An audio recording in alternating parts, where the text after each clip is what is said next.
Okay, this is the separate recording with no Toy Story or Kappa introduction. This is Gotcha. an adult film for adult people, and in which Patrick and Alex, Alex and Patrick, if you prefer, are going to be discussing Lost Highway, a 1997 film by David Lynch, which I was just saying I had never seen a David Lynch film before. My introduction to David Lynch was the VHS at the time, cover for Eraserhead, Yes. which... Go ahead. And I was going to say that was also my introduction to David Lynch, Eraserhead, which I was like, oh man, I was young, maybe a bit young to understand Eraserhead at the time. It was shown to me, it was going to be the movie my dad and I were going to watch that night, and it just like floored me. It was like being hit by a truck, essentially, because immediately, like, I was like, wait, we have to stop this. It makes absolutely no sense from where I'm coming from. Over the years, of course, it has made more sense to me as I have watched more of David Lynch's work, and I have gotten more into the world of abstract cinema and theory and literature and all of that. I think it's, his stuff, it takes a little bit of age probably to understand and experience, and that's okay. When we were chatting earlier, you mentioned you made the, as we were getting into it, the kind of obvious and overt Fight Club reference. Yes. A film that very much David Lynch was not. So I was in 8th grade in the fall of 1999, second half of 1999. I'm pretty sure that's when Fight Club came out. And in 1999, David Lynch, like, I think Mulholland Drive is not too long after that, or around that time, but like, David Lynch is not on the radar for me as like a young kid, the way that like a slightly more concrete and literal director like David Fincher is. Like, there's a level of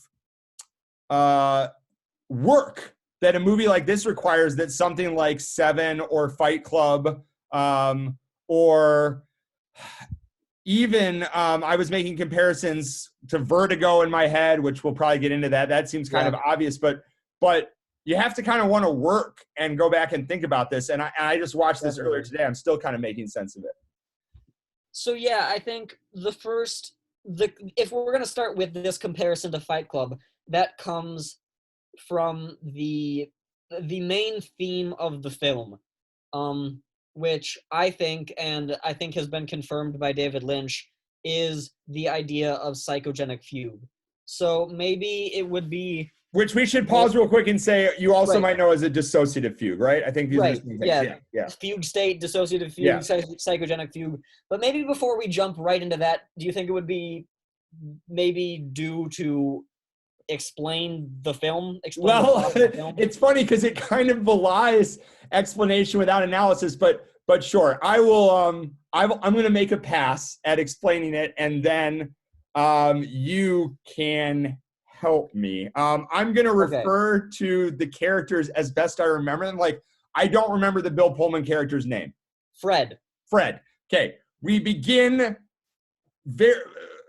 wow. How would I even do this briefly? We basically have a story of Fred and the murder of Fred's wife by Fred. I don't think there's supposed to be any question about that by the time the film is over. Right. And although it is important to say that he does not recall having this. He does not recall this murder. We have, well, you know what? Spoilers, obviously. Spoilers for this whole movie. When we get to the end of the movie, what we basically have is a man who has gone on, and this is how I understand it, a day of killing, a night of killing, killing people that are, whether these connections are fully real or not, killing people that he sees as being connected to his wife's infidelity and perhaps his wife's involvement in the pornographic video industry. But he is a man who feels inadequate in his relationship and clearly has questions about his wife's fidelity from the opening scene.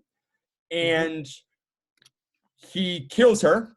And then while he is in jail, he imagines a life as another man. That's the best way that I could make literal sense of this film. Yeah, that's sort of, I guess, okay. If you were able to condense this movie into what is actually happening, like the reality underneath the surreality of the movie, that is what I would say is a pretty good pass at saying what actually happens. You mentioned Mobius strip earlier, and I think that's a nice way to think of it, and probably something I feel like David Lynch, I don't know, might agree with. There seems to be an intentional blur. How to say this? It doesn't perfectly work as a narrative inside his head. There's this scene with the detectives at the end of the movie that messes kind of the whole thing up for me and threw me into this bizarre place. But it's that scene exactly that makes it makes the film make sense in a way to me, because this movie starts with Bill Pullman, Fred, in his room with the intercom, and a mysterious voice over the intercom says Dick Laurent is dead, and that is the first thing we get. We don't know who this is, we don't know who Dick Laurent is, but at the end of the movie, it becomes apparent to Bill Pullman, Fred, that he is the one who has to go back and say Dick Laurent is dead. Now, I don't know if he's going back necessarily to a time before the present, like he's time traveling backwards in order to say this, or if it's more of like a metaphorical, like I, for some reason, need to go back to my house to say Dick Laurent is dead to make me feel like this makes sense to me, like a coping mechanism. Yeah. But or that this is just where, so I have questions about where in the timeline this scene actually even occurs. Like, I don't know if I'm supposed to. The first scene? So like the scene with the cigarette and the scene with at the door. Right. Like, okay. And also, so, okay, we'll try and make a more detailed pass now as I'll go through the thumbnails here. So he gets this mysterious buzzer at the door. Dick Laurent is dead. Then he goes to the window and he sees some cars driving quickly away, right? The backs of cars. Here's the tires squeal, right? Then our central mystery that we're invited to explore at the beginning of this film is, sorry, we should discuss this scene first. Okay, the first scene we see is of, I would argue, an objectively unhappy couple. He is going to the club. We'll find out very shortly that he's going to club to perform, to play saxophone. His wife is going to stay home and read. He questions whether or not she's going to read. There's clear skepticism there. While he's at the club, obviously they don't own a single book. They don't own anything. Right. And we can come to his apartment a little bit later because it seems unrealistically sparse and unrealistically filmed at times. So like two notable things happen at the club. We see him play saxophone. We see him make eye contact with a man in the crowd who leaves. And there clearly seems to be some recognition there. And then he goes to a payphone and calls his house, presumably to check up on his wife to see if the story cuts the mustard, and no one answers the phone at the house. So this seems to be sowing the seeds that there's some sort of infidelity going on. He comes home. He, to put it generously, I think, has trouble performing sexually with his wife. She patronizingly comforts him. While we get sort of a gratuitous shot of the wedding ring. I thought that was really interesting. To me, I'm like, oh, suggestion that like marriage creates a hello cat, that marriage creates a, stagnant or dull sex life, but something is missing from their life. Then we get the arrival, and I want to play this scene. We get the arrival of a mysterious videotape on the doorstep. Yes. And what I think is notable about this scene is how both of them behave when she comes in with the tape. She's very apprehensive about the tape. Oh my God, yeah. Like, what have you been videotaped doing? Well, we know at the end of the movie what she's been videotaped doing. So it makes sense why just like the symbol of a VHS tape might instill some like traumatic response in her. I think it's fair to say that that's a possibility, but he obviously doesn't make that connection, doesn't have that connection. So he's like, well, I was mailed a VHS. I want to see it, damn it. Yeah. Oh, so it's interesting. So you don't read him as at all suspicious here. Well, I think he is because of how we know, like, the seeds have been planted. We know he's been suspicious. And I think at the beginning of this movie, before we know, like, everything else, we are meant to read this scene as she thinks it's a sex tape of her and another man. And he's like, I want the proof. Yes. Yeah. And her relief, her relief to when know it's that she's just a being creepy stalker is, video, right? Right. She's like, oh, it's a realtor. It's like, that was a really creepy video of your house. Like, yeah, that line to me, like, initially struck me as like, what the hell? This is obviously not a realtor. Yeah, right. But then again, I mean, from other David Lynch stuff, his characters are never quite human. Right. Okay. So another thing that didn't scan, and this is going to be interesting. One of my brothers and I are going to discuss M. Night Shyamalan's The Village, vis-a-vis twists a little bit, and like what you need to make a twist work.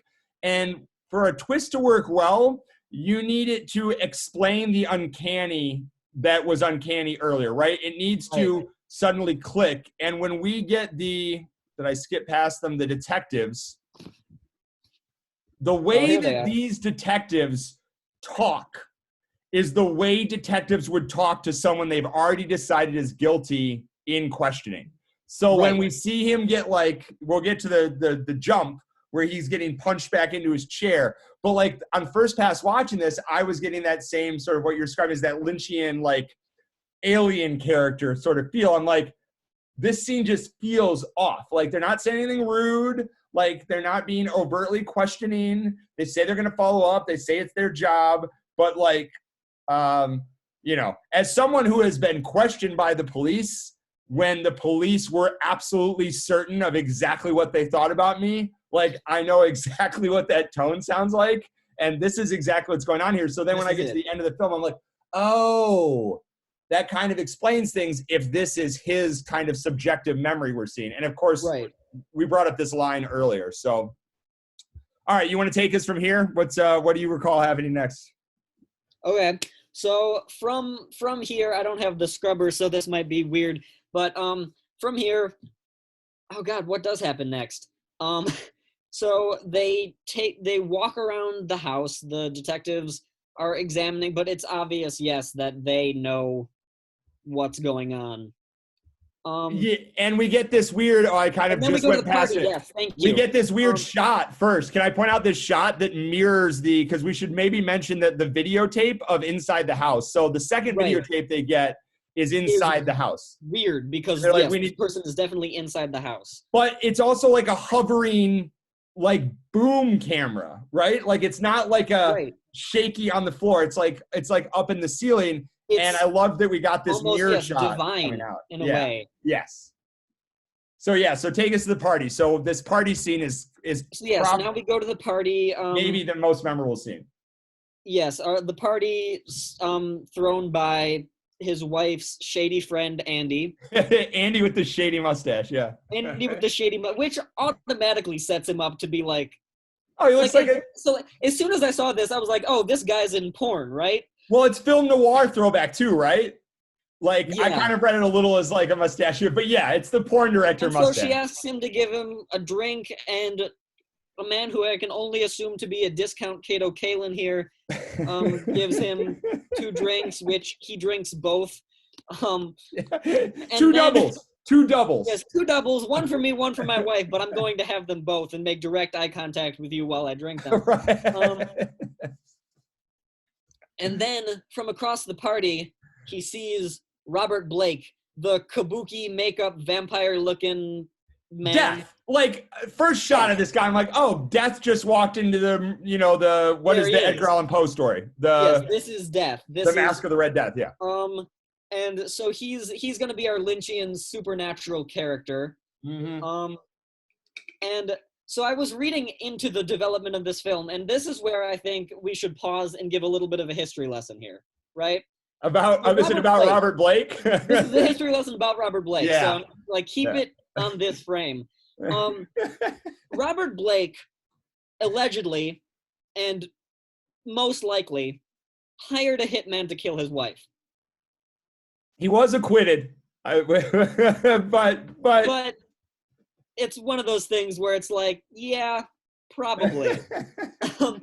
So having him be the personification of death in this story, I think is just humorous. Well, and to add another piece to that, like there are, I found 2 examples. I think they were from the same interview, but this afternoon when I was poking around, of David Lynch discussing the O.J. Simpson trial and discussing this idea that in approaching an idea of a fugue state, like that discussion was one he had with the co-writer after looking at O.J. Simpson, and David Lynch has no qualms about saying he thinks O.J. murdered 2 people. And he asked the question, how would one cope, with having done something like that and be able to move forward and play golf and smile at the cameras? And it was fascinating when I see Blake here. I'm reminded of there's the OJ book that he then writes like years later, right? Where he talks to some other dude, like he basically writes a book wherein he goes into a fugue state, right, and commits the murders. I mean, one could argue. From a Robert Blake interview that I think is very funny. He said, so yeah, David Lynch sent me the script. I didn't understand it at all, but I decided to do the movie. Yeah, he didn't get it at all. Yeah, didn't understand any of it. But he hammers home that point a few times where he's like, and I don't understand this, but I don't get it. I don't know what it's about. completely over my head. I don't understand. I mean, because one could argue a little bit of this movie is about murdering women so that you can possess them. Yeah. I mean, I don't want to jump to that conclusion for everyone, but there certainly is. Certainly his insecurity with his wife seems to drive things early on. And, when we get to the climax of the film, no pun intended, out by that cabin where he's told that he'll never possess Alice, the Pete character. Right. Seems to be something driving here. All right. So we've got Blake shows up. And he does this freaky trick with the telephone. He hands Bill Pullman the telephone and says, I'm at your house. You can call your home phone number to make sure it's me. And for me, this is the first departure. This was the first moment where I'm like, okay, this cannot be explained literally. This is Robert Blake is the entrance of the surreal into this movie. Yes, very good. Officially. Yeah. And I also like the way that Bill Pullman, just to talk about acting, because it's a great performance by Bill Pullman, who sometimes I goof on. But when he just delivers the line, "You're fucking crazy," right? It's just like you're a fucking crazy person. I kind of love that because this guy is clearly wearing makeup, right? It's like this is a bizarre person. Period. Yeah. And man, when the first time Robert Blake did the eye thing, the thing he does with his face where he tilts it and he opens his eye, I was just like, oh my God, this is perfect. I love this throwback cell phone too. My mom definitely had a phone like this with the leather case where you had to power it on. Yeah. It works in perfect harmony with the super futuristic video player we're going to see at the bookend of this movie. That's right. So the other moment that we get here is when Bill Pullman goes over to talk to Andy. Right, because he's like, so who was that? And Andy was like, oh, he's a friend of Dick Laurent, thinking oh, I'm going to pull a fast one on you. I'm cool. You don't know who Dick Laurent is. Yeah. He's like, Dick Laurent is dead. And then Andy flips his shit. He's like, how do you know? He's not dead. Well, and also, so when we get to the end of the and then we get this is Andy's best work in the film. This shot when Bill Pullman leaves, because he's just kind of like, the fuck? Wait. Right. But that's really bad news based upon what we learned in the second half of the film. If Dick Laurent's dead, Andy's screwed, right? Right. Number one. And number two, when we get to the end of the film, so this shot right here, this look, it's just interesting to me. When we get to the end of the film, it's like, oh, this reads like a threat. So when we find out the 3 deaths that I'm pretty sure all do occur in real life at the end of the film, it's interesting to go back to the scene and be like, oh, Bill Pullman didn't mean it this way, but there's a way you could read that scene where it kind of comes over and it's like, Dick Laurent's dead, And then something that's just occurring to me now is, given what we end up knowing about Renee here, Patricia Arquette's character, and Andy and their relationship, you know, might it be possible that she would have at some point, either intentionally or unintentionally, confided in him, possibly, you know, concerning things about Bill Pullman's character? Yeah. Could have. So it's interesting. So I think like this is another moment too that I'd forgotten about until now here in the car, where she says that she got a job, right? Like, right. And we find out when we learn from the Alice character what it meant when she got a job from this Andy guy, what that meant. Right.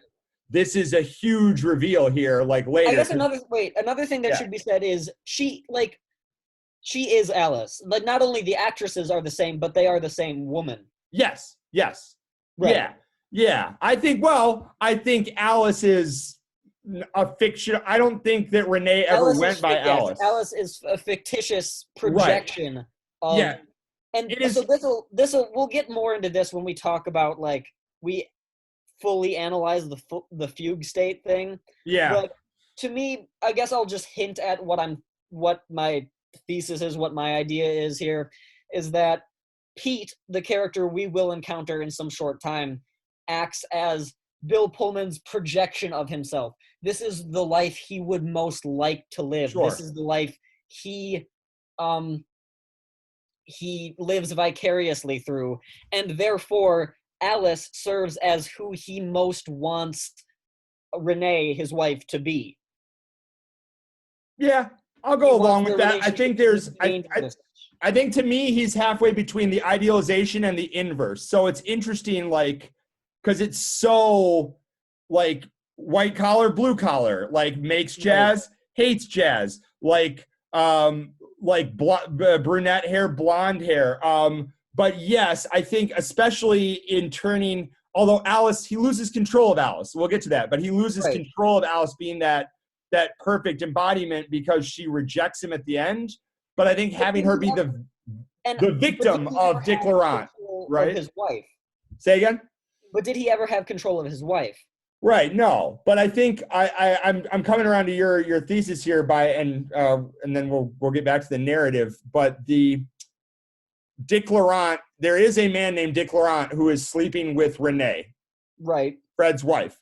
And in the invert world, the Pete world, Alice, and Dick Laurent's name in the inverse world is Mr. Eddie.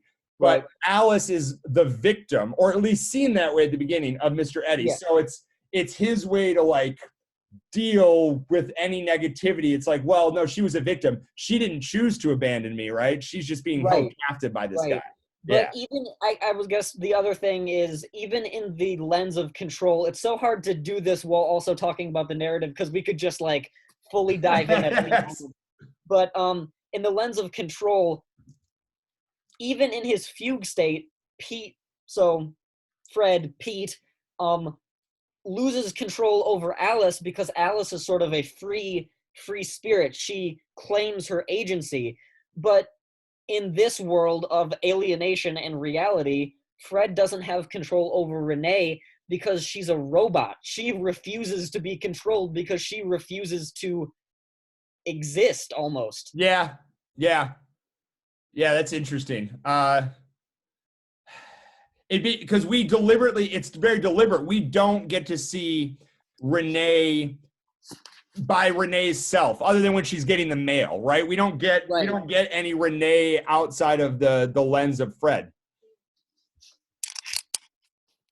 Okay, so we move forward here. They come back after the party. There is this weird flicker of lights in the house, and then, having had the mysterious phone call earlier, Fred tells Renee to wait in the car. He goes inside. The phone rings a couple times, but he goes back out and tells her that, no, of course no one's in there, perhaps, trying to reassure himself as well that he's not as crazy as he feels like he might be.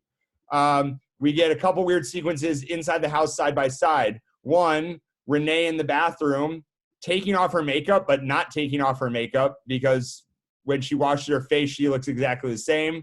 And my favorite part, which is Bill Pullman, Fred, slowly vanishing into the darkness. And then eventually we get him walking straight into the camera. And we're going to cut to the TV here, or fade in on the TV, I think. And this is one of a couple stretches of this movie where we get like 10 full seconds of black, which is very rare too. And this is the next videotape, the final one, the important one. It shows his murder. Yes, and he comes not from outside, but from inside, and no Renee. Yes. Renee finds the first video. They watch together. The second video, he kind of calls her over and has to encourage her to watch it, but she does. Here, he's going to watch it by himself. Apart from the parallel with his dream where she's somewhere in the house and calling him, which was happening, and this didn't really feel weird to me yet. Like, I didn't know what was about to happen, right? And seeing him in his house without Renee didn't actually feel like a stretch. Right. And you mentioned the dream. We didn't discuss the dream, but he shares after his, I think it's after the bad sexual encounter, but sometime earlier he shares he had a dream in which there was fire, there was smoke. He was walking to the house. She was calling to him. And then we see her, but not her, as he says, in the bed, very scared as the camera comes down on her, which I think we're supposed to put together later was him murdering her, right? Yeah. So this is the third videotape we see.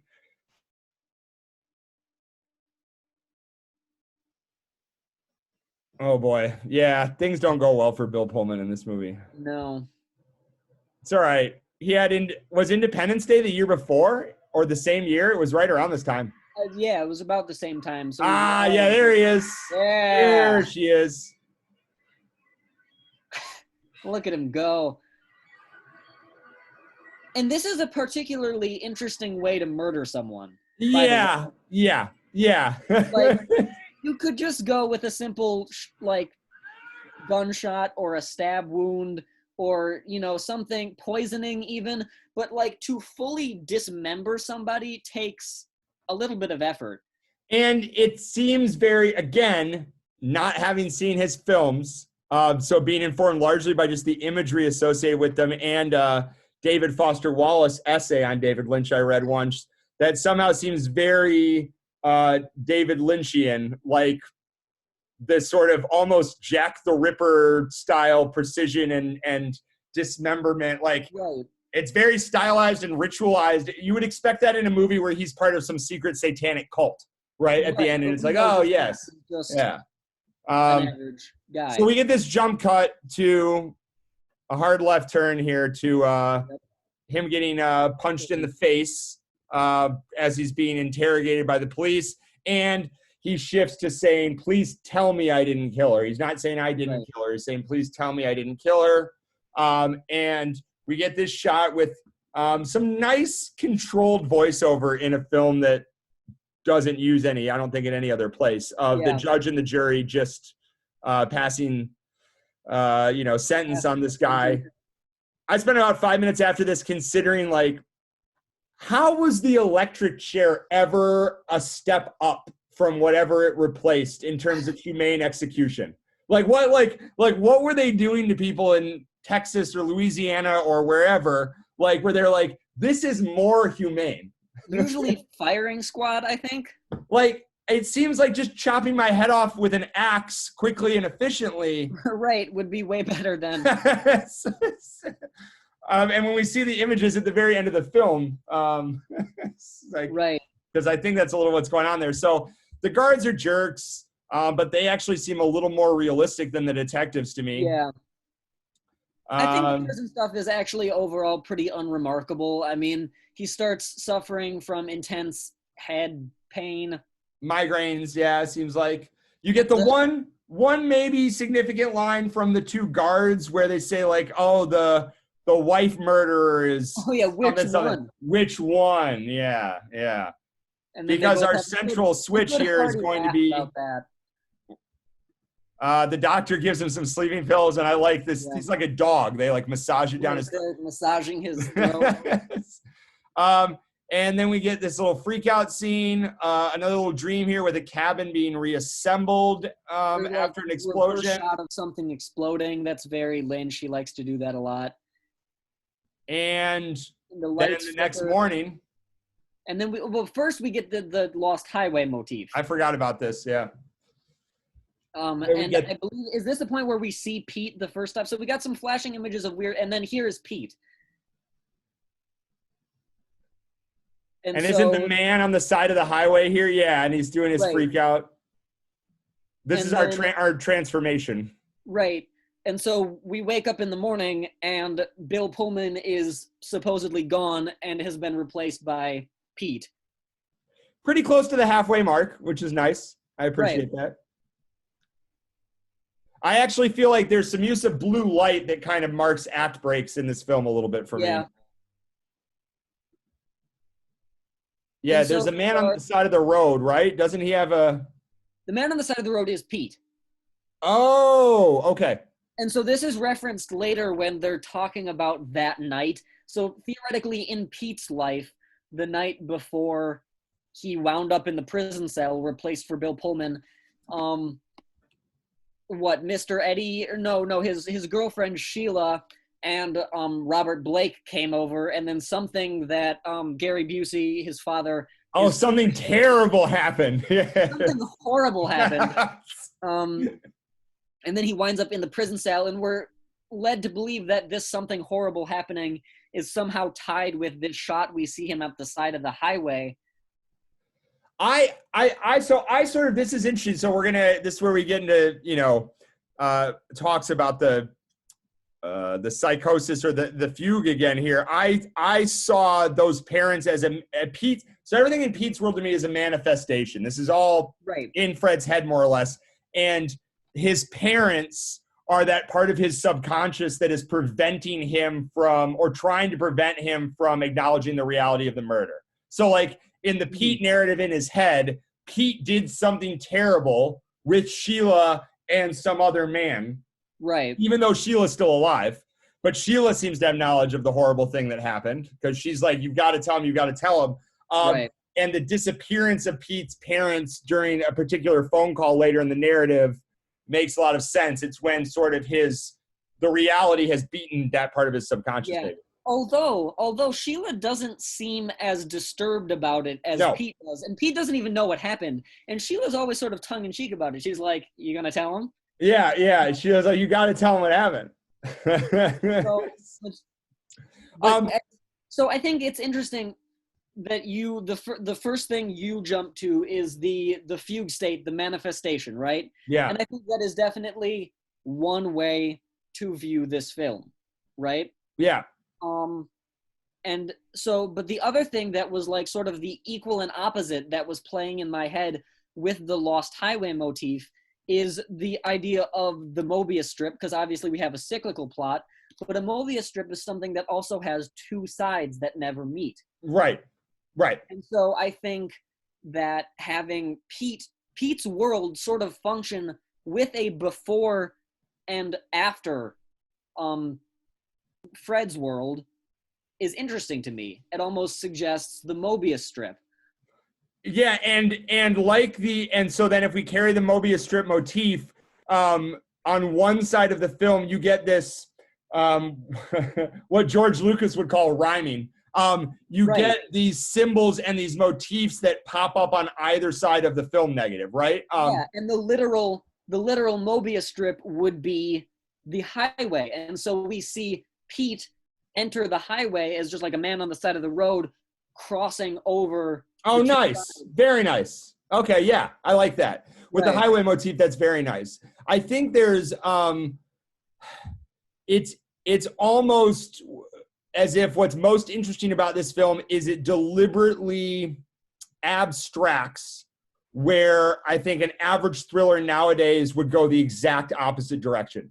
Would at the end of the film try and come in and explain to you how literally everything made sense. And I think that this film intentionally in its final segments, like kind of goes the other way and also with, we talked about the doorbell, which is the literal bookend. It also makes it this self-contained thing that works in its own universe. It doesn't really have to answer to anything outside of it. And then I find myself in the role of the detectives, right? Riding around this car being like, my favorite characters in this hell of a film. job, right? They're talking about us, right? They're like, hell of a job. It's like, what, ours or like theirs? And it's like us having to sit here and make sense of this shit, or like these people inside this movie getting to have sex and murder and do all this stuff. The one most surreal, so they're following Pete because, of course they're following Pete because he just showed up in this jail cell and was on parole. So that's our excuse for them following him. Pete doing his best Charlie Sheen here. Member of the Getty family, I guess. This man, I had to look this guy up. Getty, is heir to the Getty oil fortune. I had to look him up. I didn't know he was the heir. I saw he was from that family. Yes, he is the heir. Well, of course, the Getty family having wonderful ties to my alma mater as well. Actually, the one decent, my own work included, because I don't think it rated up. The one decent play that got written, I'm just going to take that back. There was one other going. But the best play that got written in this playwriting class I was in at USC was actually about a sort of closed door, was it murder, was it suicide that occurred in the Getty mansion and involves sort of a gay relationship cover up and liberal members of the family that wanted to, anyway, that's a tangent to nowhere. So Pete can't remember what happened. He's had some sort of fugue. I don't know who the wife is here, but I really like Gary Busey in this movie. He does some really nice acting in the scene where he won't tell him what happened that night. I like how they're excited that he's going out with this gang of ne'er-do-wells. I believe that's Black Flag, isn't it? Oh, wow. Really? Okay, I don't know. I think it is. Well, because Henry Rollins is in the credits. Okay. But I never really got a close enough look at these friends, so I'm going to do that now to make sure I'm right. All right, I like that. Yeah, but it's normally this would be the group. I think this is Black Flag. Okay, this would be the group that would come pick you up at your house and your parents would be like, no. Right. But his parents are like, yeah, whatever. Well, and also the way they show up at the police station, too, is sort of okay, these are the parents he'd wished he'd had, right? Right. Super hip, cool parents. This is Sheila. By the way, Sheila, I'm pretty sure just means lass or girl in Australian slang, right? Oh. This was significant to me. I'm pretty sure. Let's check this. Yeah. But I'm pretty sure Sheila is just a term for a gal or whatever, which I was Hindi, English.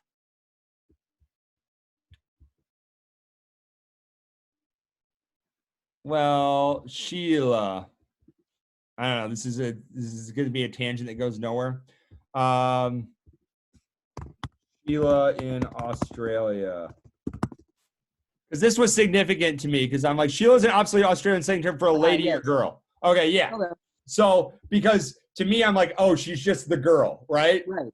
Yeah. And then Alice, you got Alice in Wonderland, kind of rabbit hole connotations. So Pete works this job that he loves. Everybody loves to have him back. No questions asked. No worry with the fact that you were arrested for Grand Theft Auto or whatever it was. Well, I think that's why he's here. It almost seems to me like this is a sort of archetype, right?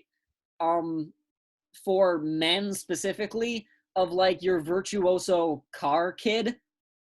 Yeah, and also I'm thinking this is a little bit maybe of the Ray Liotta after his first pinch in Goodfellas. Maybe he took a pinch for Mr. Eddie. Right, or something like that. Yeah, okay. So now he finds himself working it off in the car dealership, but he's so good at cars that everybody loves him. Well, I was thinking they're happy because my first thought is this is weird. Why would he just get his job back if he has stolen cars, right? Right. It's hard to get a job back at McDonald's if you've stolen cars, let alone at a car place. And then the fact that Mr. Eddie wants to see him his first day back. Yeah. Right? I'm oh, well, this is a shady shop. Right. And he's on the payroll. Great Richard Pryor performance here too, by the way. His last one. Oh, okay. This is his last cinematic appearance. Yeah, I had questions as to whether he actually in real life needed that wheelchair. Yeah, it's possible. I don't know. And there's a really cool, did we miss it? There's this weird, cool little shot of, yeah, it's right here, where he wheels away. This was so unique. His head is going to be in the bottom left of the frame, and he just pivots it's going to be right here, I think. Oh, yeah. During the dialogue, I've never seen that shot before, and it was really interesting because it highlighted the Bridgestone too. But there's some really unique camera work, particularly in the first half of this film. Definitely. Once we're inside his head, it gets a little more standardized. So cops are still watching him. Here's Mr. Eddie. And we Dick get this, yes, Dick Laurent, and we get this kind of bizarre scene where you think he's going to be killed, especially when he has to get in the front seat of the car, maybe, right? Like, and then they pull over and he just fixes the car. And then... So, but the thing is, the weird thing about this scene that I thought while watching it is there's no payoff. For which part?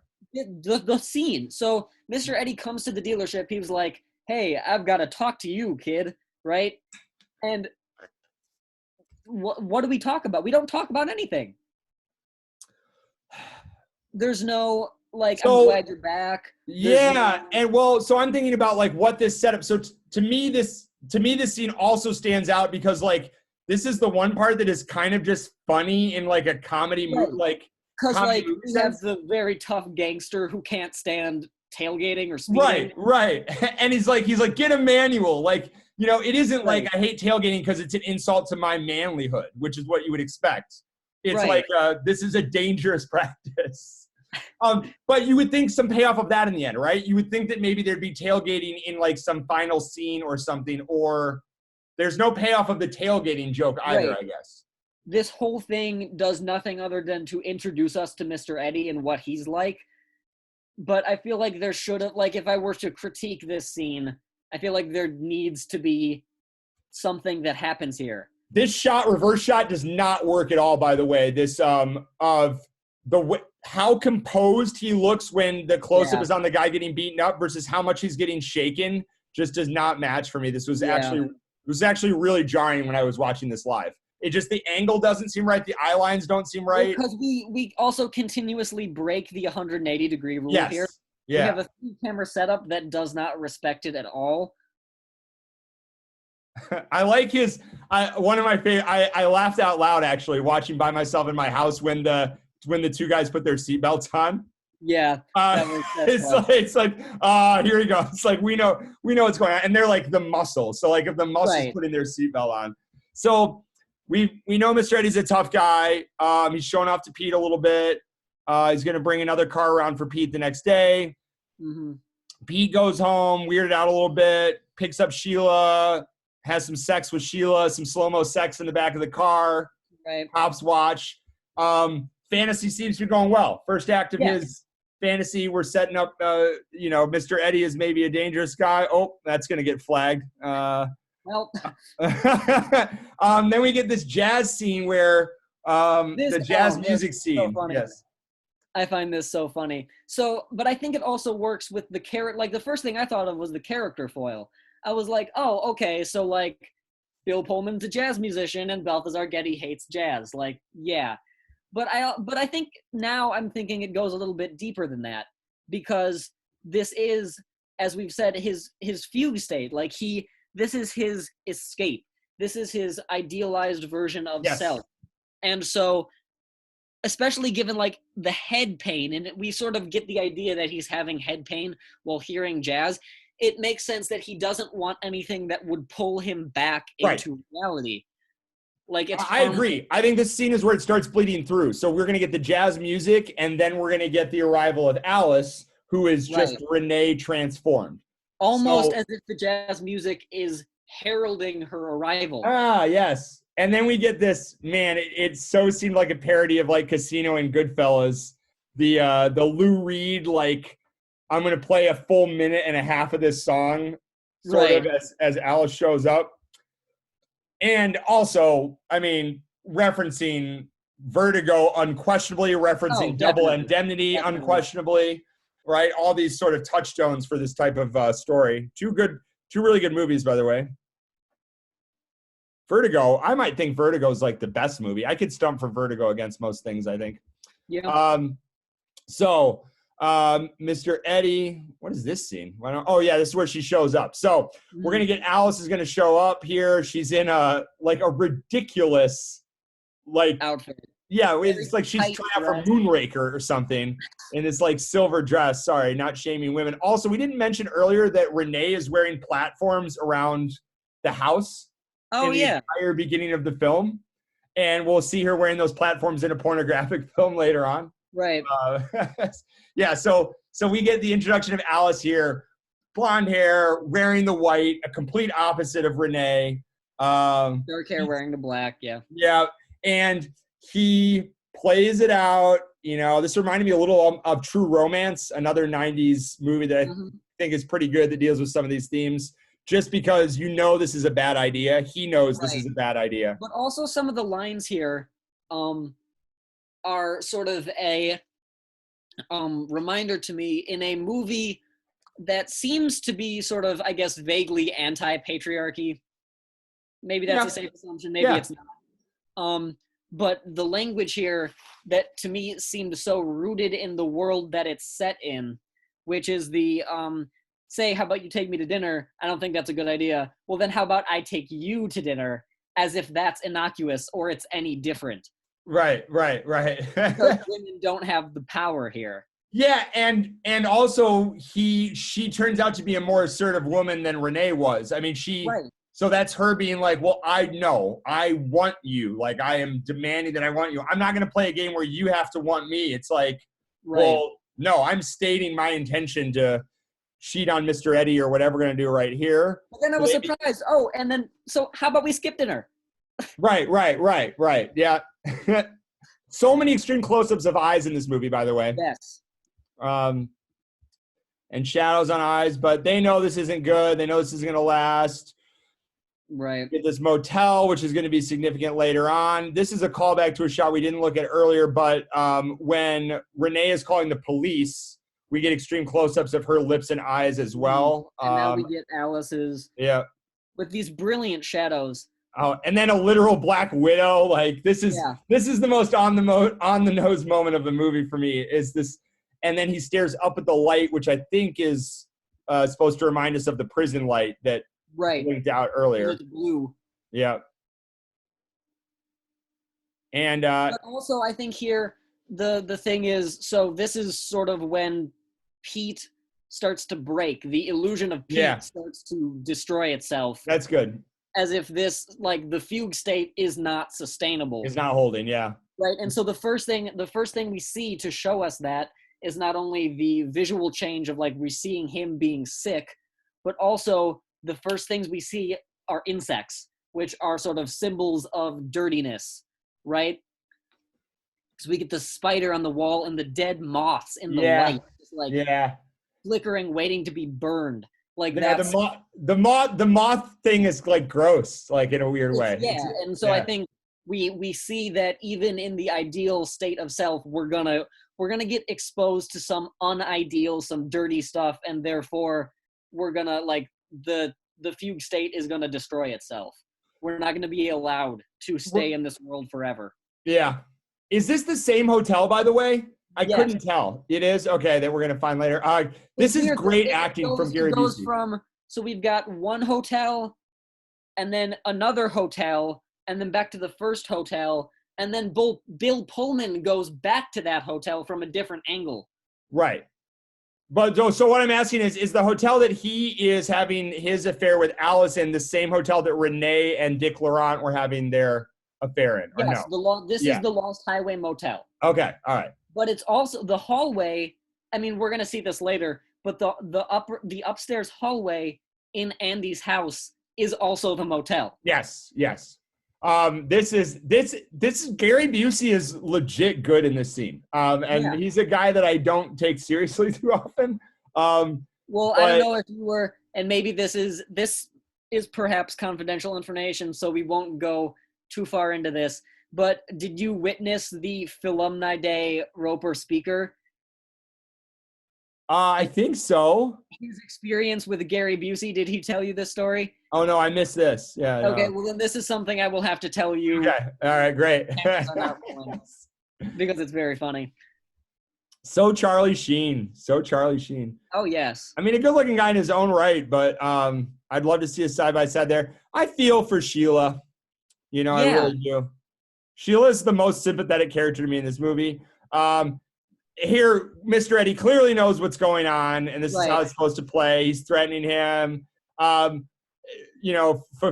a full sexual threat with the gun, then I'll blow your brains out after I rape you with my gun.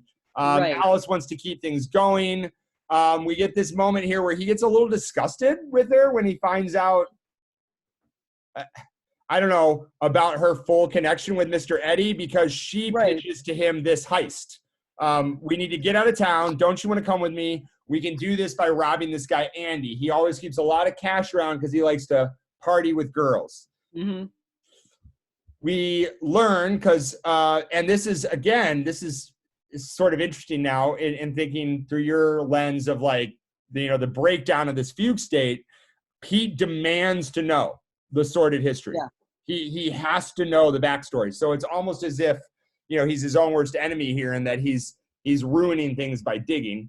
And so I think that this is some of Fred shining through here. Those insecurities of Fred's shining through. And then a sort of other idea about impotence that I'll bring up when we're done here. So I'll put a pin in that because there's, I think, an interesting discussion about that.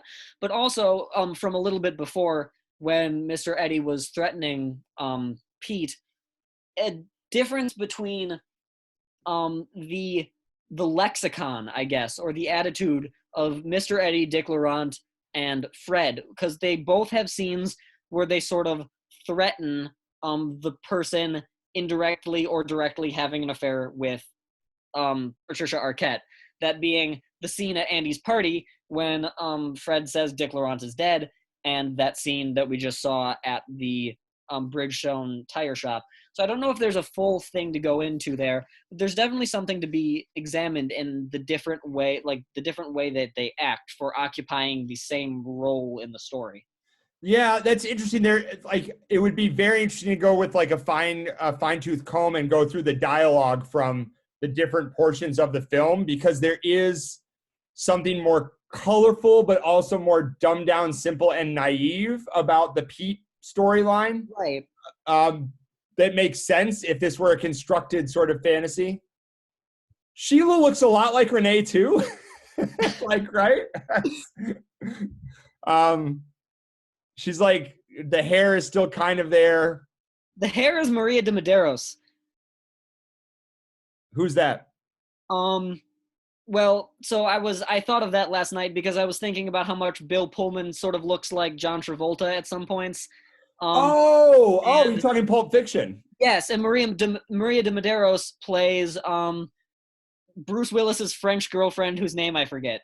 Yes, and everyone's least favorite part of that movie. Yes, this part that doesn't need to be there at all. It's my firm belief that entire segment was written just for the scene at Zed's pawn shop. Yeah. There's no other reason to have that in there other than the shock value of that scene. Well, and tangent for a moment, but just like the dialogue and the characterization that we get or are supposed to get for the Bruce Willis character, and they're like, I don't know, that's bizarre. That portion doesn't work for me. My favorite part of that whole sequence is when he's in the car and Lawrence Fishburne just walks by with like the donuts or whatever, and he just turns and looks at me just like, motherfucker. Perfect. That's my favorite part. Okay, so he comes back here. Sheila leaves. She was like, I'll never bother any member of your family ever again. And then his parents are like, by the way, there's a weird guy who's called here a couple times. Yeah, and yet again, so this is a point where I would almost expect or hope for Gary Busey to be like, yeah, son, you fucked up. Like, right? But no, we don't get that. No, because this is his his version of his parents, right? Like, kind of what he wants, I think. The part of him that is trying to distance himself from the reality that he killed his wife has created these characters to support this fantasy, is how I read it. And like, they can't, because Dick Laurent, who it makes sense because he was obsessed about his wife's infidelity, right? As Fred, it makes sense that this character is like pounding through. And then this is the scene where he hands the phone to our mystery man, Death, or Insecurity, whatever we want to brand him as, a Mephistopheles sort of character. And then the parents disappear here. Also, I think, again, so towards the secondary view, the Mobius strip view, thinking of that as sort of a physical anomaly, right? A Mobius strip. Yeah. Robert Blake's character, the Mystery Man, sort of seems like our guardian angel of this self-contradictory system we find ourselves a part of. Like, he is the one that makes the rules work. He's the one that like orchestrates the intersections of the world. Okay. That's why there's two of him, one for each side. One can be at the party, one can be at the house, one can be in the car, one can be in his cabin. And so there's something. So there. Yeah, so like a demiurge, like a, you're saying guardian angel, but more than just guardian. Like he is the supernatural presence that is maintaining and holding this whole thing together. So that's why he's not really an antagonist, because no, he's not. We see him work with Bill Pullman at the end because he needs to make sure that order in his system is maintained. Yeah. He needs to ensure that Fred can go back to his own house and say that Dick Laurent is dead so that the Mobius strip can connect. And I think it's and that's what I think, lends the film. One thing that lends the film some greatness is it would be the simplified version to make the Man in Black just that, the shadow of the Jungian conscience or whatever, just like, oh, there's this one part of your psyche that represents bad, right? And that's personified as this Man in Black. He has to play on that team from like 2 to 10. Right. Afterwards, he has to like. So it's interesting. I watched little something on the is it The Hidden Fortress? What is the movie I'm thinking of where the guy plays the Italian guy from the Crusades plays a chess game with death? This is like a very famous film. Seventh Seal? Seventh Seal, thank you. Yes. Yeah. So I was watching something on that the other day, and it was just interesting. The Robert Blake white face makeup or whatever harkens to that as well. Yeah. But just this idea of death, or, in that case, it is literally death, but like the supernatural not necessarily being malicious. It's kind of like humans have the power to do their own terrible things, but there is something that is keeping the song contained. Right. And what's he doing here? Where are we in the narrative here? This is Andy's house. Yes. It's gonna be hard to have a PG version of this scene. So he's told he has to break into Andy's house at 11. She's gonna be distracting Andy upstairs. We know what that means. So in reading his psyche here, or is the psychological reading, this is him confronting his insecurity a little bit. And I was almost surprised at how well this goes. right. And I think David Lynch sort of toys with us, because I think he would be thinking, he's thinking 2 steps ahead. He knows we'll be like, wait, what? This works, right? And so he has stuff happen, like Alice pulls the gun on him to teach him. Yes. But we totally think that, okay, so finally this is happening, right? Yeah. But it's not. But she is kind of using him, right? Like, I mean. Yes, but. Yeah. But that's not revealed till later. It's like he holds off, and it's like, it's funny because I kind of expected, so when he hits this guy in the head, I'm like, that was too simple. Right? So first he has to see her having sex. He hits the guy in the head. She comes down.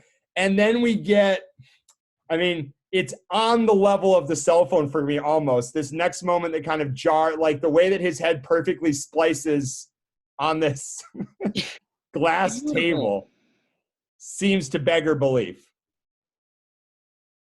Well, obviously it's not entirely real. It's what's the exact quote? Things as I remember them. Yes, not right.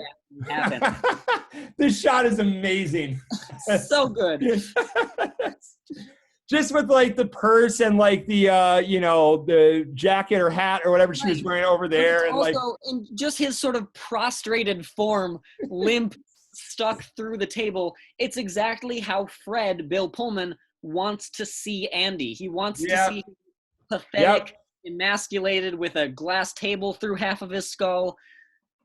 And then you get this moment where he can't handle I read this as him sexualizing her as so she goes to like loot the body. Right.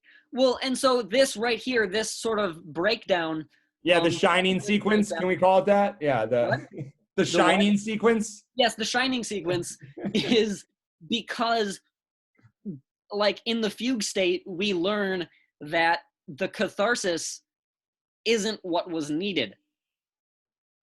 The catharsis of getting to destroy Andy isn't the problem. Right. Because we still have, like, so as soon as Andy dies, we want it to be over. Okay, we can steal the money now. We got the money, we can escape, we can start our new life. Right, but immediately we are confronted with the second sort of, like, psychedelic sequence, Shining sequence. And there's something immediately, and it's like the her that he's created. So like there's this moment where she's bending over and she's looting the body and he's just starting to trip out, and he's like connecting the her on this videotape to her bent over the body. He's looked at the picture and asked her if these are both her, because there's both Renee and Alice in this photograph. And it's like, clearly things have not gotten all better and he's actually feeling worse. And she creates a little distance when he says we killed him. She says, like, you killed him about Andy. This is deep in the subconscious, I think. Fred realizing that the problem is him. Yeah. Okay. I like that. The problem is not Andy. The problem is not Renee. Because, again, Renee, as we see her, isn't even like a fully functioning human being. She's barely conscious. Right. And so he has to create this outrageous projection of Alice, that he realizes it might be him that's the problem, because he's almost taken advantage of Renee. I mean, by killing her, obviously. Right. But even through their entire marriage, the sort of taking advantage of a disinterested party, not because she's like not willing or not interested in him, but just because she's sort of apathetic towards life. And so that dynamic, as a dynamic of power and an unhealthy dynamic, is interesting to be examined here. And so as a response to that, his subconscious constructs the treacherous Alice immediately afterwards. Yeah. As yet another attempt to shift blame from himself. Okay. Right? All right. I like that. I also like, we're going to get the parallel later where he's opening up the door. It's like, is this really what you wanted? So like when he makes the choice as Fred in a fugue state to like go to that hotel and open that hotel room door and confront Dick Laurent, like you're choosing to confirm that truth about your wife and your relationship. That's sort of the connection I made there to like opening that room 26 door or whatever upstairs and seeing the Alice with some other man. I don't know who it's supposed to be. Here's the gun thing you mentioned. She's going to give it to him and tell him to put it in his waistband. But things never really get great for them again until they do for just a second, and then it's over. They're driving in the car. He's like, where are we going? She's like, the desert. Duh. We have to go to my fence. We see the cabin, which we connect with the cabin from the dream earlier. And we know now that the fence is Robert Blake. Oh, right, because we see him on the steps outside the cabin. Yeah, in the scene earlier. So we know now that that's going to be him here, and so that in the audience will instill some sense of dread. And we see the gun, so like everything is going wrong now. Yeah, he left the gun. I love that. The shot of him of the left behind gun in any other movie would mean he's going to need the gun at some point and won't have it. But we don't really get that. No, it's like a setup with intentionally no payoff. So they come in here and nobody's here. I like the wrapped sofa. Yeah. But I think that's another reference to, even here, we are in Alice's tainted world of pornography. I was also thinking of just the sofa in the center of his house where he watches the films at the beginning. That's also, I guess. Oh, we didn't mention the fact that nice guy Eddie, Mr. Eddie offers a unmarked black videotape to Pete. Yeah.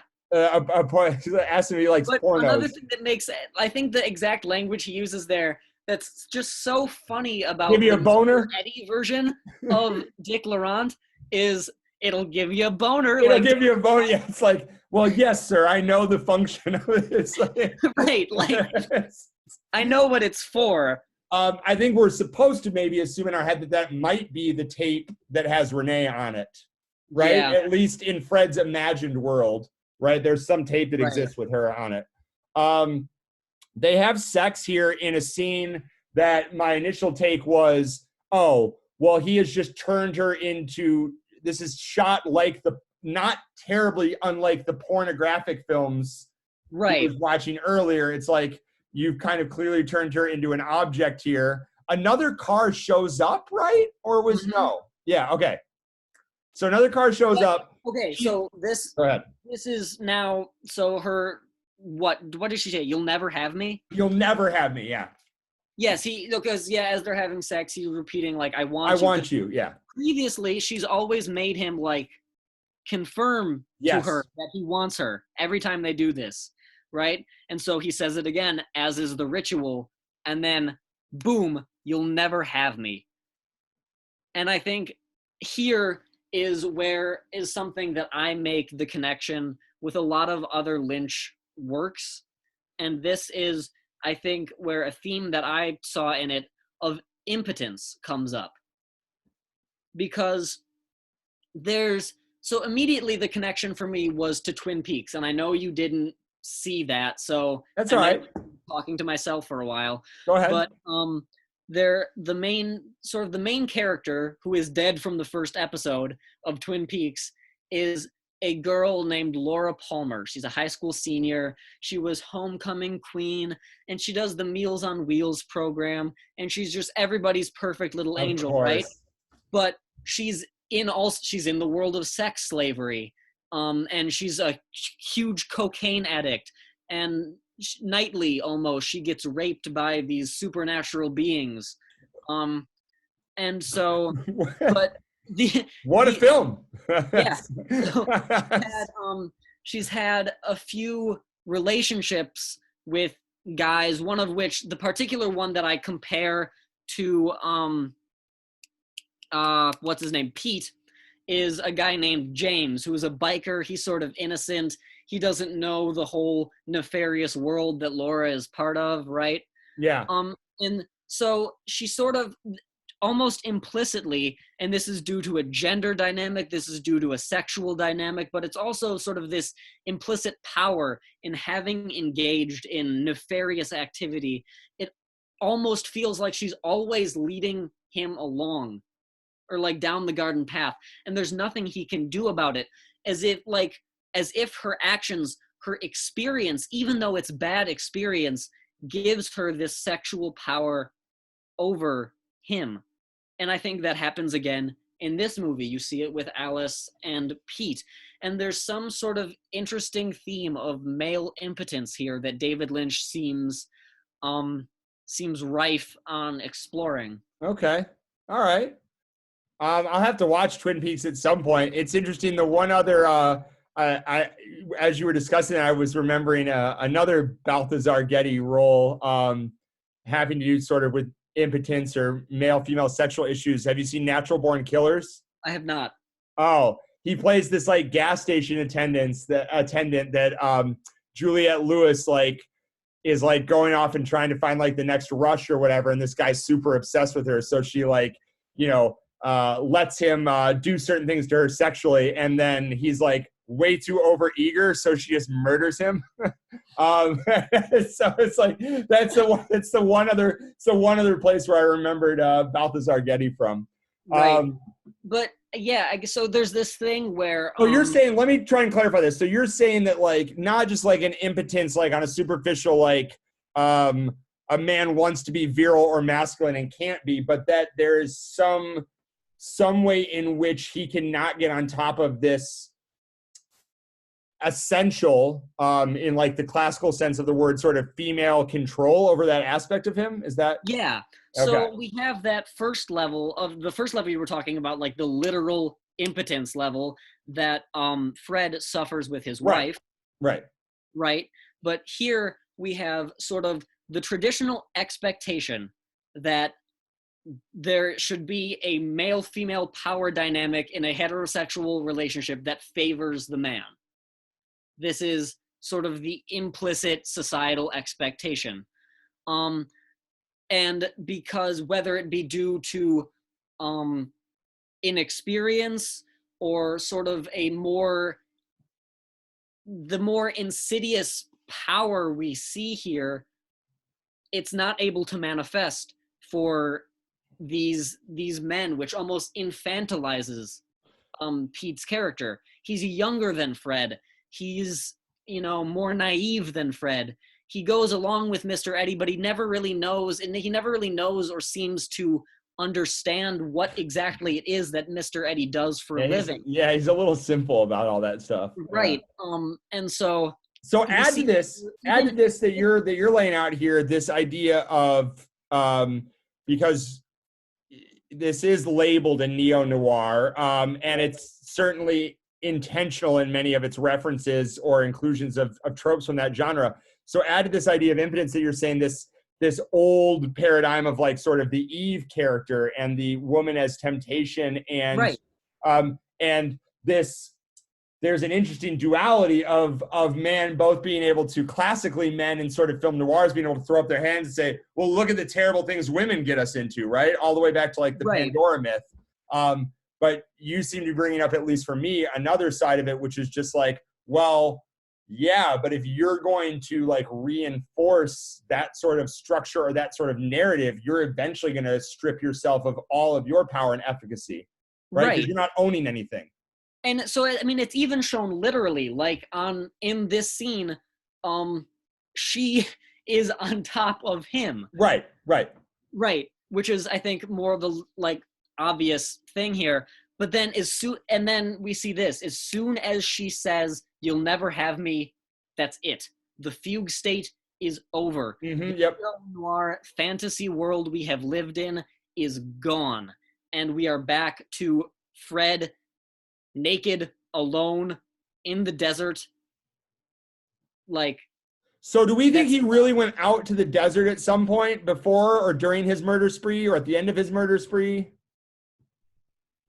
This is where the reality sort of gets fuzzy. Okay, yeah. So let's go over the end real quick. Then we'll come back to this theoretical stuff. So so we see Fred confronts the mysterious man who has a video camera, follows him out to the car, which ties up some of that, video camera sort of viewing theme for me. He's trying to escape this reality, objective reality of sort of what he's done. That's a great shot of just like his hand out. What is he doing there?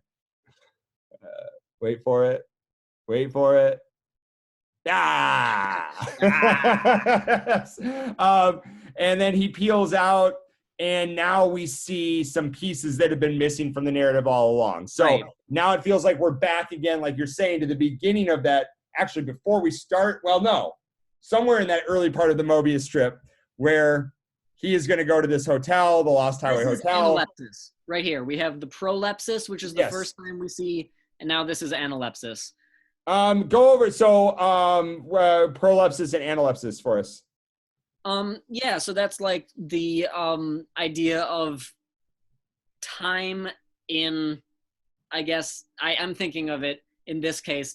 Analepsis, I know, is the absence of time, right? Is that right? Right, yes, the absence of time. So prolepsis is that before time, it is what creates time, I guess. Okay. I'm gonna search this up for 1 second to make sure I'm not leading our viewers down. Because this also qualifies as another fancy word. This is also the moment of ananeuriasis, or sudden realization. The representation of a thing as existing before it actually does or did so. Oh, wow. Yes. Okay, interesting. Oh no, how do I get back to Zoom? I've ruined it. Wow, you're still fine on here. Okay, here we are. So yes, this is both at the end of time and before time starts. Okay. Can we mention here how unthreatening Dick Laurent seems in this segment of the film? Like, I'm pretty sympathetic to Dick Laurent here at the end. So yeah, Dick Laurent's gonna get killed. It's that same gun. Looks like the same gun that Pete is. And so this is, I guess, you point out sort of a very interesting thing about Dick Laurent as a character. This is the only time we get to see him as Dick Laurent and not the more comedic, hatless Mr. Eddie. Yeah. But he's not exactly intimidating or nefarious here either. Right. And which sort of, I guess, again, reinforces this, is Bill Pullman, Fred, sort of the actual villain here? He's the one who went on the murder spree. I mean, he's protagonist and antagonist, right? I mean, in my mind, yeah. Dick Laurent's role in all of this, not only his, literal physical role as being a human involved in Fred's story, but his job role in society. He wouldn't have a job if we didn't have these predatory, fetishistic, objectifying desires. Yep. This is the market he preys off of. And he is, of course, preying off the women. Andy right here. Sorry. I can't. I got right. It almost looked like a snuff film for a second there, what they were watching. Something happened to that one guy. Yeah. Well, also, Marilyn Manson is in that bit. Dick Laurent stays alive for a really long time here with his throat cut. Yes, he does. Yeah. And then we have the appearance and then the disappearance of the mystery man doing his best. Who's that character in Breaking Bad? I haven't watched it. Oh, you haven't watched it? Oh, well, if you want to watch something with a fugue state, he uses a dissociative fugue as a cover for it. I don't know, but there's a character. This happened right here. Play that section again right before he goes to whisper to him. I thought they were going to kiss. Oh, interesting. Well, that would have made it very Fight Club. I thought that would have been absolutely hilarious. Yeah. But no, they don't. And he presumably tells him that he needs to go home and do the that is what you do when you're going to kiss someone. What is he's saying right there? I think the Guess Who are a really overrated rock band. Like I have no idea what he's saying to him right there. I think he's saying you need to go home and finish this. And finish this. You know what you need to say. You know what you need to do. Do it. But the devil whispering in the ear is clearly the motif here. And then another extreme close-up on the eyes, which is great. And he's gone. Robert Blake is now. Now, is that the same spot on the road where Mr. Eddie beat up that guy? Oh. That's the connection I made when I was watching this the first time. I'm like, oh, this is the spot. This is the same spot. I mean, it could be any turnoff. It doesn't have to be on that same exact road, like any little shoulder pull off. But that was the one parallelism I could establish with that earlier shot. Right. Which is interesting because then in his fictionalized world, that violence is not lethal and it's sort of comedic in its tone and it's about upholding social order. And here he's very much destroying the fabric of society by murdering this man. It is violent. It is lethal. So we get the detectives here, and as you said, this scene is maybe the glue. Yep. So they're back at Andy's apartment, and this is all 4 detectives, right? So this is the detectives that were at Fred's house, and also the detectives that were following Pete. And that's something that didn't make sense to me, because that doesn't fit the fugue state hypothesis or the Mobius strip hypothesis. This is the moment that the whole movie, this is, again, to talk about the Shining moment, this is the zoom in on Jack Nicholson in the photo from the July 4th ball. It's kind of like the moment that maybe ties it all together, but also at the same time is like, you'll never figure it out. Like, right. So it seems like there's one person, Renee, who was Fred's wife, who was sometime in the past probably involved in pornographic film. I don't know if she's still doing it. I don't even know, actually. Well, I guess it would have to be that Dick Laurent is connected to it somewhere. I guess we have, because Andy knew him at the party. So Andy said he knew Dick Laurent at the party. So that ties them together. So I think what that is Andy is the director, Dick Laurent is the producer. Right, but I was trying to make sure there's something in Fred's world that I could use to tie Dick Laurent to Andy, and that's it. That's the piece. So she made a film at some point. We don't know how old this photo is, but she was having an affair with Dick Laurent. And, then you get that cool parallelism of, like, Dick Laurent is calling Pete because he knows Pete is sleeping with Alice. And Fred was trying to call his wife because he knew she was having an affair. She didn't answer. So anyway, he in one day, presumably, sort of discovered this, murdered all three of them, we're supposed to assume. Yeah. Yeah. And there's the line here about, like, no coincidence is bad or something like that. Yeah, something like I don't know what exactly he says. Hang on, let's see. And Mr. Pinhead over there. We got Pete David's prints all over this. You know what I think, Ed? But what is it, Al? What do you think? I think there's no such thing as a bad coincidence. Yeah. But they mention Pete, right? As if he's a real character in that world too. Right. So that's maybe that point on the Mobius strip where it's twisting, right? Twist. Yeah. That's the beginning. So there he is. The other thing, if you'd go back to that scene just for a second at the very beginning, what might be going on here is see these women who are being theoretically interviewed? Yeah. That sort of, to me, stood out as an interesting background detail because, like, I assume that kill him at the party, right? What? Were these women there? I assume that Dick Laurent is equally and Andy are equally part of the underworld, right? Sure. And so this might be a co-investigation that sort of happens. So this is also the police who have this entire film sort of represented, we the audience, starting to unravel this whole thing. Here it is happening. They're interviewing these other women associated with this pornographic studio as we are sort of discovering the link between all four of our main characters. Interesting. Okay. My immediate take was just like, oh, well, this happened during, like, maybe they were there. I don't know, but how would they have been there? Anyway, yeah, I like your take that the police are sort of combining cases here. There's a whole nother movie that you can make with this, which is just like, I don't know, starring Mel Gibson or something, where he goes and takes revenge on, like, you know, the porn industry that's been exploiting his wife, or what is it? Yeah. LA Confidential, right? Has some of that going on. That is the movie we're watching, though. Yeah.